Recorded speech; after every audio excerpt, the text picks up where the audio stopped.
एक लड़का red light area में जाता है और वहाँ जाकर उस जो रेड लाइट एरिया की जो मालकिन होती है उससे मोल भाव करने लगता है और लगभग कुछ रुपयों में उसका मोल भाव तय हो जाता है और वह एक लड़की के पास उसे छोड़ दिया जाता है। जब वो लड़का उस लड़की के पास जाता है तो वो लड़की पसंद नहीं आती और वहाँ पर लगभग 20 से 25 लड़कियाँ बैठी हुई थीं। उसमें से एक लड़की का उस लड़के को चुनाव करना था, लेकिन उसमें से एक लड़की उस लड़के को पसंद आ जाती है। जब वो लड़के उस लड़के को पसंद आती है तो वो लड़का उस लड़की को रूम में लेकर के जाता है और जब उसे रूम में लेकर के जाता है तो जब रूम में जाने के बाद उसका चेहरा देखता है तो उसके चेहरे को देखने के बाद उसके होश उड़ जाते हैं, उसके पैरों तले ज़मीन खिसक जाती है, क्योंकि वो कोई और नहीं बल्कि उसी लड़के की धर्मपत्नी थी, उसी लड़के की वाइफ थी। जब वो लड़का उस लड़की से पूछताछ करता है कि तुम यहाँ पर कैसे पहुँची, कैसे तुम्हें यहाँ पर लाया गया है, जब वो लड़की रो रो करके अपनी पूरी आपबीती बताती है, अपनी यहाँ पहुँचने की पूरी घटनाक्रम की जानकारी अपने जब पति को देती है, अपने हस्बैंड को देती है, तो उसे सुनने के बाद उसका हस्बैंड परेशान हो जाता है, हैरान हो जाता है और उसका हस्बैंड ही नहीं हर वो शख्स हैरान हो जाता है जो इस कहानी को सुनता है। नमस्कार, आदाब, सत श्री अकाल। मैं हूँ आपका अपना दोस्त विपिन प्रजापति और आप देख रहे हैं सफ़र क्राइम का। दरअसल आज की कहानी कर्नाटक की राजधानी बेंगलोर की होने वाली है। दरअसल बेंगलोर में एक व्यक्ति रहता था जिसका नाम साहिल कुमार है। ये जो साहिल कुमार था, अभी इसकी लगभग 1.5 से 2 महीने पहले शादी हुई थी। वक्त 2011 अक्टूबर का था। अभी अभी इस लड़के की शादी हुई है और ये लड़का मल्टीनेशनल कंपनी में जॉब किया करता था। तभी इस लड़के को मल्टीनेशनल कंपनी के काम से मुंबई बुलाया जाता है, क्योंकि उस लड़के को किसी कंपनी के काम से मुंबई जाना था और वहाँ पर जाकर के उस काम को पूरा करना था। लेकिन ये जो लड़का अपनी पत्नी को छोड़ करके जाना नहीं चाहता था, क्योंकि अभी अभी इसकी नई नई शादी हुई थी। ये लड़का ना चाहते हुए भी अपनी पत्नी को बेंगलोर छोड़ करके मुंबई के लिए रवाना हो जाता है। अभी लड़का मुंबई पहुंच जाता है और मुंबई में लगभग 15 से 20 दिन रहता है और उसका जो ऑफिस का काम होता है उस काम को पूरा कंप्लीट करता है और सोचता है कि क्यों ना अपनी पत्नी को अब मुंबई घुमाया जाए। तभी ये लड़का अपनी पत्नी को फ़ोन करता है और कहता है कि तान्या, दरअसल उसकी पत्नी का नाम तानिया था। और अब वो लड़का अपनी पत्नी से कहता है कि तानिया, क्या तुम मुंबई घूमना चाहोगी?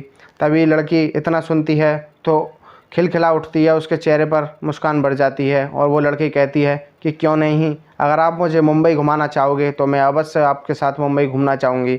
ये तो मेरा बचपन से सपना था, आप ये मेरा सपना पूरा करने जा रहे हो। ये लड़की इतना सुनते ही हंसने लगती है, खुश हो जाती है। तो वही लड़का कहता है कि तुम्हें चिंता करने वाली कोई बात नहीं है, तुम्हारी टिकट 7 अक्टूबर 2011 की इसकी टिकट थी, वो टिकट पूरी बुक करा दी गई थी। और ये लड़का कहता है कि आप अपने निर्धारित समय पर ट्रेन में बैठिए और मुंबई आ जाइए। तभी एक वो तारीख भी आती है जब इसकी ट्रेन बुक करा दी गई थी। अब ये लड़की अपना खाने पीने का जो भी सामान होता है, जो भी इसकी ज़रूरत की चीज़ें, जो भी सामान हुआ करता था, वो लड़की अपने बैग में पैक करती है और वहाँ से अपने घर से रेलवे स्टेशन के लिए रवाना हो जाती है। और जो भी उसके घर पर सास ससुर थे उनसे विदा लेती है, उन्हें नमस्कार जो भी करती है, उन्हें करने के बाद अपने घर से सीधी रेलवे स्टेशन पहुँच जाती है। अब जो इसकी ट्रेन थी, जो इसके लिए बुक कराई गई थी, वो उस ट्रेन में चढ़ती है और अपनी सीट पर बैठ जाती है। बैठने के बाद उसके साथ उसके जो सामने वाली सीट थी उस पर 2 लड़के भी बैठे हुए थे। वो लड़के उसी लड़की से पूछने लगते हैं कि मैडम, आप भी मुंबई जा रही हो क्या? तो वो लड़की कहती है कि जी भाई साहब, मैं भी मुंबई जा रही हूँ। तभी वो लड़की अपने हस्बैंड को फ़ोन करती है और कहती है कि जी मैं ट्रेन में बैठ चुकी हूँ, अब ये ट्रेन कुछ ही टाइम बाद यहाँ से मुंबई के लिए रवाना होने वाली है। और वहीं उसका जो हस्बैंड था वो उस लड़की को, अपनी पत्नी को समझाने लगता है कि तानिया देखो, किसी भी अनजान व्यक्ति से ज़्यादा बात मत करना, किसी से ज़्यादा बातें मत करना, किसी का दिया हुआ कोई सामान खाने पीने का हो कुछ मत लेना, किसी का कुछ सामान वामान नहीं खाना।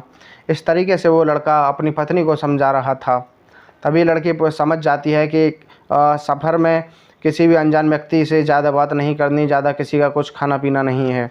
तभी वो लड़की थी जो कि सीट पर बैठी हुई थी, ट्रेन में बैठ कर के किसी से वीडियो कॉल पर बात कर रही थी, फ़ोन कर रही थी, फ़ोटो खींच रही थी, वीडियो बना रही थी। तभी उसके जो सामने जो लड़के बैठे थे वो लड़के पूछने लगते हैं कि बहन जी, क्या आप मुंबई पहली बार जा रही हो? तभी वो तानिया नाम की लड़की कहती है कि जी भाई साहब, मैं मुंबई पहली बार जा रही हूँ और अकेले जा रही हूँ। उससे पहले मैं कहीं भी जाती थी अपने हस्बैंड के साथ जाया करती थी। तभी वो लड़के कहते हैं कि ठीक है मैडम, हम भी मुंबई जा रहे हैं, आपको परेशान होने वाली कोई बात नहीं है। यदि आपको किसी भी प्रकार की कोई समस्या आती है, कोई दिक्कत आती है तो आप हमें बता सकती हो। इतना कहते ही वो लोग शांत हो जाते हैं और अपना सफ़र का एंजॉय करने लगते हैं। धीरे धीरे वक्त बीतता जाता है और ये जो बेंगलोर से मुंबई की डिस्टेंस थी, जो दूरी थी, वो लगभग 1200 से 1300 किलोमीटर की थी। अब ये धीरे धीरे वक्त बीतता जाता है और मुंबई उसके करीब आने लगती है और लगभग 800 किलोमीटर ये लड़की पहुंच चुकी थी। 800 किलोमीटर पहुंचने के बाद वो लड़के अपना कुछ सामान खाने लगते हैं। वहीं तानिया से कहते हैं कि मैडम, क्या आप भी इसमें से कोई सामान लोगी? तो वो लड़की मना कर देती है कि नहीं भाई साहब, मुझे कुछ नहीं खाना, मुझे भूख नहीं है। कुछ टाइम बाद धीरे धीरे वक्त बीतता जाता है और ट्रेन अपनी रफ्तार से चलने लगती है और तभी वो लड़की अपना कुछ सामान खाने लगती है, उसे भी भूख लगने लगती है। तो वो लड़की सोचती है कि क्यों ना ये जो मेरे सामने बैठे हैं इनसे भी खाने की पूछ लिया जाए, क्योंकि इन्होंने भी मुझसे पूछा था। तो ये लड़की कहती है कि क्या भाई साहब, आप मेरे खाने में से कुछ खाना चाहेंगे? तो वो जो लड़के थे वो उस तानिया नाम की लड़की के खाने में से थोड़ा सा खा लेते हैं। खाने के बाद इस तरीके से उन दोनों में बातें होने लगती हैं। ज़ाहिर है, जब 15 से 16 घंटे का कोई सफ़र होगा तो उसमें किसी अननोन पर्सन से भी दोस्ती हो सकती है। इसी तरीके से इन दोनों में अब बातें बढ़ने लगती हैं, बातें होने लगती हैं और यहाँ उनकी दोस्ती हो जाती है। अब कुछ टाइम बाद ये जो दो लड़के थे ये चाय मंगाते हैं और ये दोनों थे और उस लड़की से पूछते हैं कि मैडम, क्या आप भी चाय पियोगी? तो ये लड़की मना कर देती है, लेकिन फिर भी वो लड़के 3 चाय मंगा लेते हैं, जिसमें से 2 चाय वो खुद पीते हैं और 1 चाय में किसी धोखे से उसमें नशीला पदार्थ मिला देते हैं और उस लड़की को पिला देते हैं। अब धीरे धीरे ये लड़की से बातें करने लगते हैं कि मैडम, आप कहाँ की हो, कैसे हो?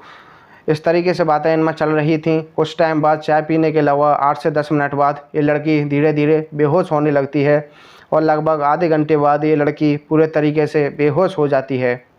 बेहोश हो जाने के बाद ट्रेन एक स्टेशन पर रुकती है। तो ये लड़का उस लड़की को ट्रेन से उतारते हैं और उतारने के बाद उनका एक जो ड्राइवर था, जो कार लेकर के रेलवे स्टेशन के बाहर खड़ा हुआ था, उस लड़की को उठा करके उस कार में ले जाते हैं और ले जाने के बाद उस लड़की को रेड लाइट एरिया के पास ले जाने लगते हैं। तभी लगभग 3 घंटे बाद इस लड़की की आंखें खुलती है। तो ये लड़की देखती है कि मैं अब कहीं ट्रेन में नहीं बल्कि एक कार में बैठी हुई हूँ और ये लड़की बेहोशी की हालत में थी, ठीक से बोल भी नहीं पा रही थी।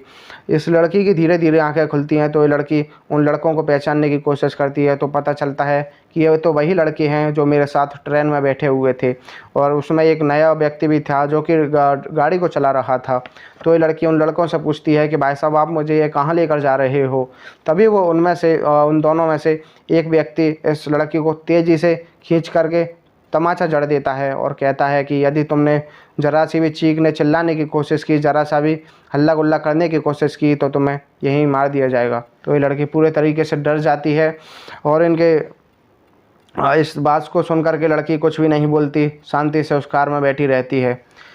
अब ये लड़के इस लड़की को लगभग रेड लाइट एरिया के करीब पहुंच चुके थे और वहां पहुंचने के बाद जो रेड लाइट एरिया की मालकिन थी, उस लड़की को उस रेड लाइट एरिया के मालकिन के पास लेकर के जाते हैं और वहां जाकर के उस लड़की को उस मालकिन को दे देते हैं और उससे मोल भाव करने लगते हैं। लेकिन जो मालकिन थी वो काफ़ी कम कीमत में उस लड़की को ख़रीदना चाहती थी, लेकिन जो बेचने वाले लड़के थे उस लड़की को ज़्यादा कीमत में बेचना चाहते थे और यहाँ आकर के उनका सौदा लगभग 45,000 रुपये में तय हो जाता है और उस तानिया की कीमत 45,000 रुपये लगा दी जाती है और 45,000 रुपये में उस तानिया को इस रेड लाइट एरिया की मालकिन को बेच दिया जाता है। अब ये लड़के 45,000 रुपये लेकर के वहाँ से अपने गंतव्य पर आ जाते हैं और ये लड़की उस रेड लाइट एरिया के मालकिन के पास रह जाती है।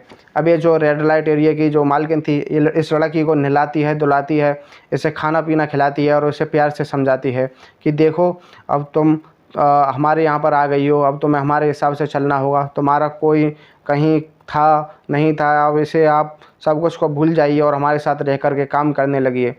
लेकिन जो लड़की थी तानिया थी वो काफ़ी डरी हुई थी, घबराई हुई थी। वो इस महिला से माफ़ी मांगती है कि मैडम मुझे माफ़ कर दो, दीदी मुझे माफ़ कर दो, मुझे अपने हस्बैंड के पास जाना है, मुझे नहीं पता आपने यहाँ मुझे क्यों बुलाया है, मुझे किसी भी तरीके से छोड़ दो, मैं यहाँ नहीं रह सकती। लेकिन जो कोठे की मालकिन थी वो उस लड़की को अब डांटने लगती है, धमकाने लगती है और कहती है कि ये एक कोठा है, रेड लाइट एरिया है, यहाँ पर हर आने वाले पुरुष को तुम्हें खुश करना होगा, क्योंकि वो हमें कीमत देगा और उस कीमत से हम तुम्हारा पेट भरेंगे। इतना जब वो लड़की सुनती है तो तेज़ी से रोने लगती है, चीखने लगती है और कहती है कि ये मेरे साथ अन्याय हो रहा है, मैं यहाँ नहीं रह सकती, मैं इस तरीके की लड़की नहीं हूँ। अब ये जो कोठे की मालकिन थी वो बाकी की लड़कियों से कहती है कि इसे समझाओ, वरना इसकी काफ़ी इसकी पिटाई वगैरह की जाएगी। तभी जो बाकी की जो लड़कियां वहाँ मौजूद थीं, लगभग 20 से 25 लड़कियां वहाँ ऑलरेडी मौजूद थीं। वो लड़कियां उस लड़की को समझाने लगती हैं कि देखो, अब तुम्हारा जो भी था, जो भी बच्चे थे, हस्बैंड था, परिवार था, सबको आप भूल जाइए, अब आप हमारे यहाँ रह कर के काम करने लगी है। क्योंकि ये जो मालकिन है, जो कोठे की मालकिन है, वो काफ़ी बदतमीज़ किस्म की है। वो तुम्हें यहाँ ठीक से जीने नहीं देगी, खाना पीना खाने नहीं देगी अगर तुम उसकी बात नहीं मानोगी तो ये लड़की मजबूर थी। ये लड़की इस तरीके का कोई भी काम करने के लिए तैयार नहीं थी। अब इस लड़की को यहाँ पर आए लगभग 16 दिन हो चुके थे और 16 दिन से इस लड़की ने खाना पीना भी नहीं खाया था। इस लड़की की हालत दिन पर दिन बिगड़ती जा रही थी, तबीयत बिगड़ती जा रही थी। अब ये जो रेड लाइट एरिया की मालकिन थी, अब लगभग 17वां दिन आ जाता है और इससे कहती है कि अब तुम्हें जितना रोना धोना होना था हो चुका है, अब तुम्हें यहाँ आने वाले हर शख्स को खुश करना होगा। तभी 17वें दिन वहाँ पर एक शख्स आता है और वो शख्स उन 20 महिलाओं में से एक का चुनाव करता है। लेकिन उस महिलाओं में से उस लड़के को कोई भी लड़की पसंद नहीं आती। तभी वहाँ पर जो नई लड़की आई हुई थी तानिया, कोठे की मालकिन उस तानिया नाम की लड़की को उस पुरुष को दिखाती है। तो वो पुरुष उस लड़की को देख करके खुश हो जाता है और कहता है कि मुझे इसी लड़की के साथ अपना टाइम स्पेंड करता है। तो वो लड़का उस लड़की के 5,000 रुपये देता है और उस लड़की को रूम में लेकर के चला जाता है। जब वो लड़का उस लड़की को रूम में लेकर के जाता है और जब रूम को लॉक कर देता है तो वो लड़की उसके पैरों में गिर जाती है और रोने लगती है। और रोती भी वो इस तरीके से है कि उसके जो रोने की आवाज़ें हैं वो रूम से बाहर ना जाए, गेट से बाहर ना जाए, क्योंकि यदि वो उसकी मालकिन सुनेगी तो उसे प्रताड़ित करेगी, टॉर्चर करेगी। तो वो लड़की उसके पैरों पकड़ कर रोने लगती है। तो वो लड़का पूछता है कि तुम रो क्यों रही हो। तो वो लड़की कहती है कि भाई साहब, मैं इस तरीके का काम नहीं करूँगी, मैं ऐसी वैसी लड़की नहीं हूँ। तो वो लड़का कहता है कि देखो, मैंने तुम्हारी कीमत दी है और तुम्हारा काम है मुझे खुश करना हो, तो मुझे किसी भी तरीके से खुश करो। तो वो लड़की अपनी पूरी घटना उस लड़के को बताती है कि भाई साहब देखिए, किसी भी तरीके से मुझे क्षमा कर दीजिए, मैं जानती हूँ कि यहाँ पर आने वाला कोई भी शख्स शरीफ तो हो ही नहीं सकता, इसलिए मैं चाहती हूँ कि आप कृपया मेरी मदद करें, मुझे मेरे हस्बैंड तक पहुँचाने का काम करें। जब वो लड़की उस लड़के को पूरी घटनाक्रम बताती है तो वो लड़का भी कहीं ना कहीं समझ जाता है कि इस लड़की को यहाँ पर धोखे से लाया गया है। तो वो लड़का उस लड़की से पूरी पूछताछ करता है। तो पता चलता है कि उसका जो हस्बैंड था वो मल्टीनेशनल कंपनी में जॉब किया करता था, जिसका नाम साहिल था। अब वो लड़की उस लड़के से कहती है कि भाई साहब, क्या आप मेरी बात अब मेरे हस्बैंड से करा सकते हैं। तो वो लड़का अपने फ़ोन से उस लड़की की बात उसके हस्बैंड से करा देता है। तो वो लड़की इतनी स्लो आवाज़ में अपने हस्बैंड से बात करने लगती है कि उसकी जो आवाज़ें हैं वो गेट से बाहर ना जाए। जब वो लड़की अपने हस्बैंड को बताती है कि हेलो साहिल, मैं तानिया बोल रही हूँ, इतना सुनते ही वो लड़का खुशी से चिल्लाने लगता है, खुश हो जाता है और कहता है कि तानिया, तुम इस समय कहाँ पर हो। तो वो लड़की कहती है कि मुझे कुछ नहीं पता, मैं कहाँ पर हूँ और मेरे साथ ये गलत हो रहा है, कृपया मुझे यहाँ से ले जाइए, मैं आपके पास आना चाहती हूँ। तो जो लड़का उस लड़की के पास आया हुआ था वो लड़का उसके हस्बैंड से बात करता है और उस साहिल नाम के लड़के को पूरा एड्रेस बताता है, क्योंकि वो लड़का वहीं आसपास रहता था, उस रेड लाइट एरिया में आता जाता रहता था। वो लड़का उस लड़के को पूरी तरीके से वहाँ का एड्रेस बता देता है। तभी लड़का वहाँ से चला जाता है और जाने के बाद जो साहिल था वो लगभग तीसरे चौथे दिन उस रेड लाइट एरिया में पहुँचता है और सोचता है कि कैसे अपनी पत्नी को यहाँ से बाहर निकाला जाए। वो यह भी जानने की कोशिश करता है कि यदि मैं यहाँ पर जाऊँगा, किसी पुलिस वगैरह को बुला करके लाऊंगा तो यहाँ हो सकता है जो कोठे की मालकिन है वो मेरी पत्नी को गायब करा दे, यहाँ से कहीं भगा दे, इससे मेरी पत्नी मुझे नहीं मिल पाएगी। तो वो लड़का बड़ी बारीकी से सोचता है, गहराई से सोचता है, तो उसे एक सॉल्यूशन मिलता है। तो वो लड़का उस सॉल्यूशन के अकॉर्डिंग ही उस कोठे की मालकिन से मिलता है और कहता है कि मुझे भी यहाँ पर एक लड़की चाहिए। तो वो जो लड़की थी, यहाँ पर 20 से 25 लड़की थी, वो कोठे की मालकिन उन लड़कियों के बीच उस लड़के को छोड़ देती है और कहती है कि तुम इनमें से कोई भी एक लड़की अपने लिए चुन सकते हो। लेकिन उसमें उसकी पत्नी नहीं थी, तो वो लड़का कह देता है मुझे इसमें कोई भी लड़की पसंद नहीं आई, कोई अच्छी सी दिखाइए। तो वहाँ पर जो तानिया नाम की लड़की आई हुई थी, कोठे की मालकिन उसी तानिया नाम की लड़की को ला करके साहिल के सामने पेश कर देती है और कहती है कि यह लड़की है जो कि हमारे यहाँ सबसे खूबसूरत लड़की है।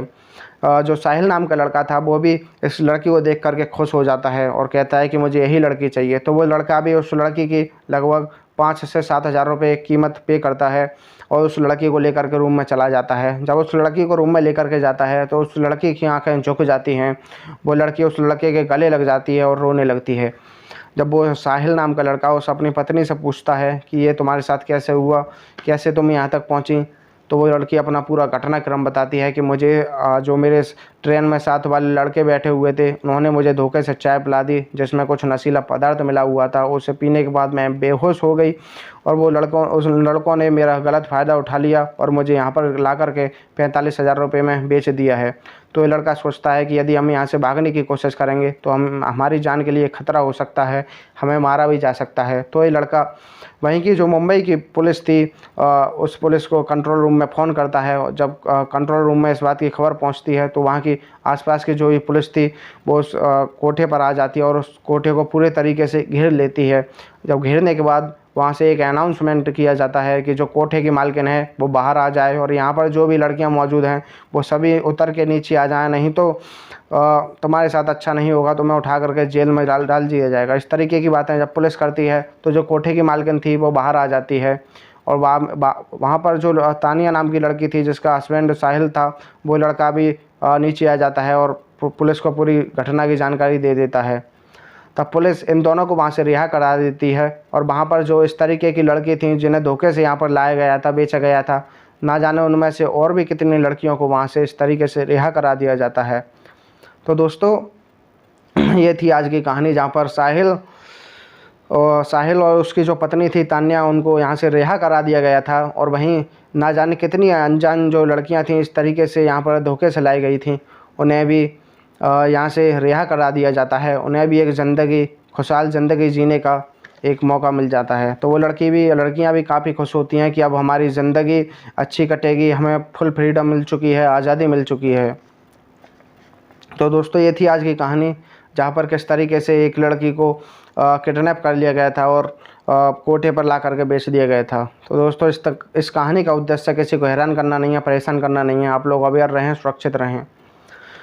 हाँ, तो इसी तरह की और भी कहानियाँ सुनने के लिए चैनल को सब्सक्राइब करें, वीडियो को लाइक करें, दोस्तों के साथ शेयर करें। यदि आप फेसबुक पर देख रहे हैं तो पेज को फॉलो करना ना भूलें। मिलते हैं नेक्स्ट वीडियो में, तब तक के लिए धन्यवाद।